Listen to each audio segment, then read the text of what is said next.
This is Optimal Living Daily, episode 239, an excerpt from the book Essential by the Minimalists of theminimalists.com. Get ready to maximize your potential with Optimal Living Daily, the podcast that brings you the best in personal development and productivity every day of the week. Your optimal life awaits. Now here's your host, Justin Malik.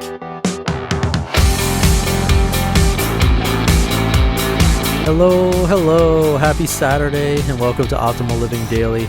I'm your host and narrator, Justin Malik. I've been super focused this week. I was about to say busy, but I remember Joshua Fields Millburn's essay, Not Busy, Focused, so I caught myself there. But I really have been focused. I've had a lot of big projects, and for times like these, I like to play excerpts from the Minimalist book, Essential. I previously recorded it, and they've been so kind and said I could use it whenever I want. And speaking of them being so kind, it's crazy. They mentioned this podcast, on their podcast on the last episode about their favorite documentaries. It's so cool, and I'm really thankful they did that. I really appreciate it, and I thought I'd return the favor a little more and share more from their book. So let's just get right to it and start optimizing your life. Consumption is not the problem. We all need some stuff. Many of us take it too far, though. The average American household contains more than 300,000 possessions. We've accumulated more than we need in hopes it'll make us happy in some hypothetical future. But it won't. We know this. Needing more will always lead to a pall of desire until we feel trapped by consumption. Purchasing more stuff to make us happy, following consumerism's broken template, is the real issue, not consumption. The solution then is to consume deliberately, to ignore the bullshit advertisements and determine what we need based on our own lives, not what we've been told we need. You are what you desire. Every whole person has wants, cravings, aspirations. We all desire something. We don't, however, all have the same desires. Some of us long to create something purposeful, to make a difference in the world, to eschew the so-called American dream in favor of something better, something more deliberate, an experience-driven life of intentionality instead of a life pushed toward the wrong side of the consumption continuum.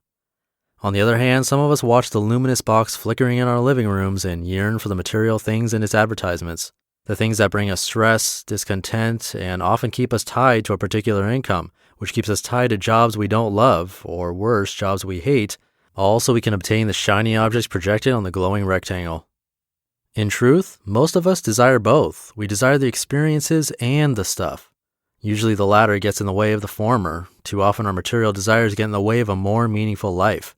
We are what we desire. The rats in the tunnel.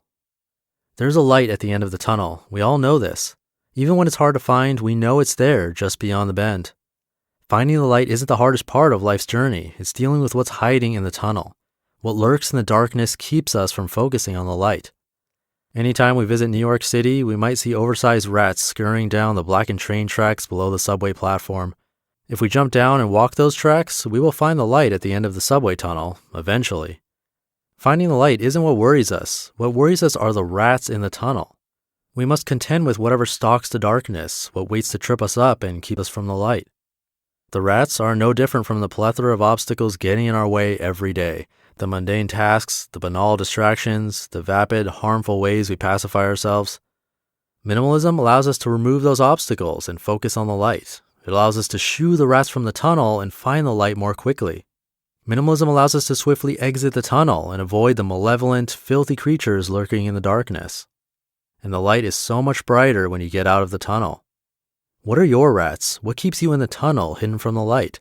Shopping, television, internet, debt, clothes, gadgets and consumer electronics, overeating, something else? What can you get rid of to focus on the light? What can you remove from your life to make it more meaningful? How we woke up. Every moth is drawn to light, even when that light is a flame, hot, burning, flickering, the fire tantalizing the drab creature with its bluish-white illumination. But when the moth flies too close to the flame, we all know what happens. It gets burned, incinerated by the very thing that drew it near. For decades now, we consumers have been moths, lured by the blue flame of consumerism, pop culture's beautiful conflagration, a firestorm of lust and greed and wanting, a solipsistic desire to consume that which cannot be consumed, to be fulfilled by that which can never be fulfilling, a vacant proposition, leaving us empty inside, further fueling the blaze of lust and greed and wanting. From our intimate vantage points, within reach of the flame's scorching edges, the fire seems impossible to extinguish. Unlike the moth, though, we have a choice. It is not an easy choice. The flame is ever more intriguing. Advertisers make sure of this. It is their job to find new ways to make the blaze eternally more appealing. Some of us recognize a need for change. Others know change is necessary, but refuse to stop circling the mesmerizing flame. They can't remove their eyes from the spill of electric light illuminating their homes. Still, others don't realize it's a flame at all. How could something so beautiful be so dangerous? So they circle the inferno, unconscious of its dangers. We must, however, accept the flame for what it is, necessary, beautiful, and most of all, dangerous. When we do this, when we step back to understand the nature of the fire, we have a chance to survive. This takes deliberate thought, repeated questioning of the way we live, a thorough understanding of why we feel comforted by the flame. It is difficult to do, but this is how we wake up. You just listened to an excerpt from the book Essential by the Minimalists of theminimalists.com. Definitely check out their podcast. It's just called The Minimalists, and it's great. There's a ton of information in there. Awesome podcast. And now, since it's been one of those highly productive weeks for me, I'll probably do this one more time, if not more. Probably on Monday for Minimalist Monday. That would make a lot of sense to read their content there. So if you like today's episode, stay tuned for more excerpts from their book. And please subscribe to the show if you haven't already. It's a great way to show your support. So I'm going to get back to work. I'll be back tomorrow with Silver Sunday. It's been a long time. So I'll see you there where your optimal life awaits.